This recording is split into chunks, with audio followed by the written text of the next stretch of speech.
बाबा बाबा देखो माँ, बाबा आ रहे हैं, लगता है हमारे सारे दिए बिक गए। बाबा आते हैं घर पे और दिए का टोकरा ज़मीन पर रखते हैं और कहते हैं, नहीं बिटिया, इस बार भी हमारे दिए नहीं बिके।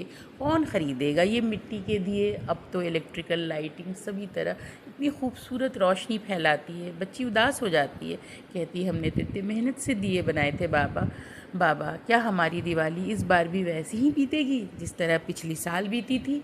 बाबा कहते हैं, नहीं बेटा, हमारे पास एक दिन और है, कल मैं फिर जाऊंगा दिए लेकर। बाबा दिए का टोकरा उठाते हैं और चले जाते हैं और फिर शाम में वो आते हैं ढेर सारे खिलौने लेकर, कपड़े लेकर और मिठाइयाँ लेकर। बच्ची बहुत खुश होती है। बच्ची कहती है, बाबा हमारे दिए बिक गए। बाबा कहते हैं, हाँ बेटा, हमारे दिए बिक गए। और उसने खूब सारे पटाखे फोड़े, फुलझड़ियाँ जलाई, नए नए कपड़े पहने, बताशे खाए। और बाबा अपनी पत्नी को बोलते हैं, दिए तो नहीं बिके, मैं मज़दूरी करके आ रहा हूँ गुड़िया के लिए। पत्नी कहती है, दिए का टोकरा?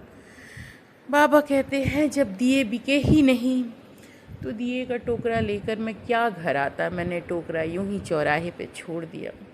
ये सच्ची कहानी है कि दुनिया बदल गई है, लोगों के पसंद बदल गए हैं।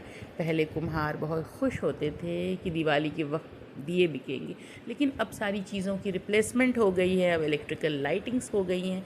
अब इन सब चीज़ों को कौन पूछता है? मुझे बचपन के वो दिन याद अभी भी आते हैं जब मेरी मम्मी दिवाली के वक्त हम लोगों के लिए मिट्टी के खिलौने लेकर आती थी और हम बहुत खुश होते थे मिट्टी के खिलौने को देखकर। घर कुंडा बनता था दिवाली के वक्त और बहुत प्यारे लगते थे।